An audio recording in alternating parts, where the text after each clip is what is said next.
2 patay at 4 ang sugatan sa pamamaril sa isang residential building sa Parañaque kagabi. Sabi ng Parañaque Police, residente din doon ang gunman at tinaalam pang motibo niya sa pamamaril. Balitang hatid ni Bam Alegre.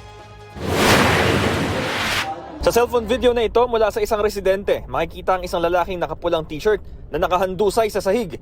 Isa siya sa mga biktima ng isang lalaki na biglang namaril sa isang residential building sa barangay Marcelo Green, Parañaque. Kinumpirma sa GMA Integrated News ni Parañaque City Chief of Police Nicolas Piñon na 6 ang naging biktima ng shooting incident. 2 ang kumpirmadong namatay. Ang iba dinala sa ospital at ngayon ligtas na.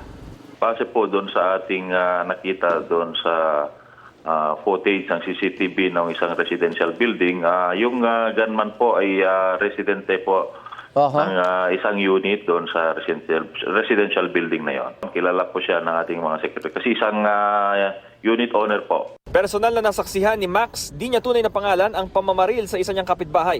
Aniya, nakaharap niya mismo ang gunman at muntik na rin daw siyang barilin. Akala namin kasi mga laro-laro lang po yun. Until I realized po na yung gunman po ay pupunta sa court po towards the gate po And I saw him holding a gun while running. It's a silver gun big. And yung nakita po yun, umalis agad ako sa chair. Sa paglalarawan niya sa shooter, naka-face mask siya at naka-baseball cap. As I remember, and tinignan ko yung gunman po na opportunity kung pwede pa ako umalis. Yun, nakita ko na may opportunity. Tapos umalis po agad ako sa main entrance ng court po. Since nakahanap ka ng opportunity to escape, were you still able to see kung ano yung mga sumunod na pangyayari? Even though na nakapag-escape ka na? Before I ran out po sa court, I only heard gunshots po and I didn't look at.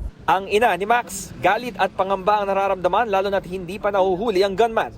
Oh, very traumatized also and very, very angry because my son, was just lucky to be alive right now. Because we don't know where the gunman is. We don't have any information as to where the gunman. Base doon sa ating pagsisiyasat kagabi, bago nangyari yon, wala naman pa nakikitang pag-aaway. Yung gunman po ay 59 years old at yung mga biktima ay nasa tamang edad din po na naglalaro doon sa basketball court. Ano ho ang ginamit na baril nitong suspect?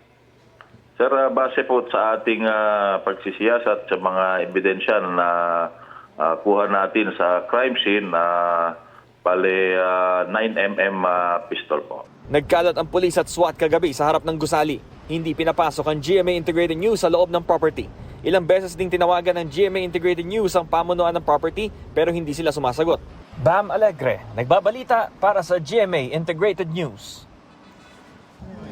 Nagbigay na ng pahayag ang pamunuan ng residential building sa Parañaque kung saan nangyari ang pamamaril na ikinasawi ng 2. Ayon sa Azure Property Management, inireport agad ang insidente sa mga otoridad. Sa impormasyong nakalap nila, isang unit owner ang suspect. Natukoy na raw ang pagkakakilala ng suspect na tinutugis na ngayon. Nakikipagtulungan daw sila sa pulisya. Anila, highest priority nila ang kaligtasan at security ng lahat ng mga residente. Nagpapabot na rin daw sila ng suporta sa mga biktima at kanilang pamilya.